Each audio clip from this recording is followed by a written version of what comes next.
মার্কিন যুক্তরাষ্ট্রের নবনির্বাচিত প্রেসিডেন্ট ও রাশিয়ার প্রেসিডেন্ট ভ্লাদিমির পুতিনের ঘনিষ্ঠ যোগাযোগ আছে এমন খবর প্রায় সবার সামনেই আসে।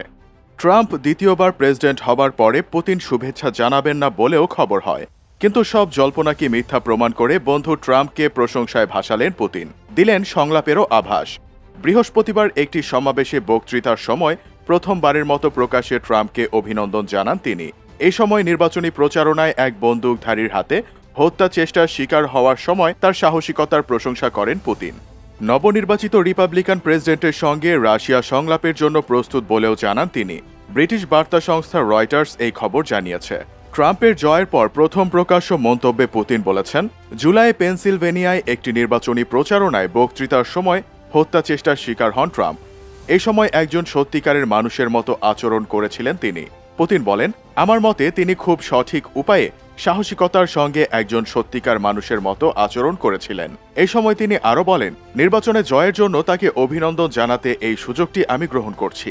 নির্বাচনী প্রচারণার সময় ট্রাম্প ইউক্রেন ও রাশিয়ার সঙ্গে সম্পর্ক পুনরুদ্ধারের বিষয়ে যে মন্তব্য করেছিলেন তা মনোযোগের দাবি রাখে বলেও মন্তব্য করেন পুতিন।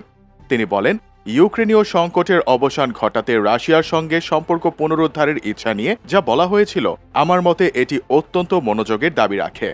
ট্রাম্প তার নির্বাচনী প্রচারণার সময় বলেছিলেন, তিনি নির্বাচিত হলে 24 ঘন্টার মধ্যে ইউক্রেনের শান্তি আনতে পারবেন। তবে দ্বিতীয় বিশ্বযুদ্ধের পর ইউরোপের বৃহত্তম এই স্থলযুদ্ধের অবসান তিনি কিভাবে ঘটাতে চান সে বিষয়ে বিস্তারিত কিছু জানাননি। তবে মার্কিন প্রেসিডেন্ট নির্বাচিত হওয়ার পরপরই তার দেয়া প্রতিশ্রুতিগুলো পূরণে এখন কাজ করবেন বলে জানান ট্রাম্প। তিনি ইউক্রেন রাশিয়া সংঘাত নিয়ে কি সিদ্ধান্ত নেবেন বা পরিকল্পনা ঘোষণা করবেন এ নিয়ে কিছুটা চিন্তিত রাশিয়া। বক্তৃতার সময় 72 বছর বয়সী ক্রেমলিন প্রধান সতর্কভাবে বলেন, আমি জানি না এখন কি ঘটতে যাচ্ছে, আমার কোনো ধারণা নেই। ট্রাম্প যদি একটি সংলাপের আহ্বান জানান, তবে পুতিন কি করবেন জানতে চাওয়া হলে তিনি বলেন, ট্রাম্প প্রশাসন চাইলে তিনি পুনরায় সংলাপ শুরু করতে এবং ট্রাম্পের সঙ্গে আলোচনা করতে প্রস্তুত।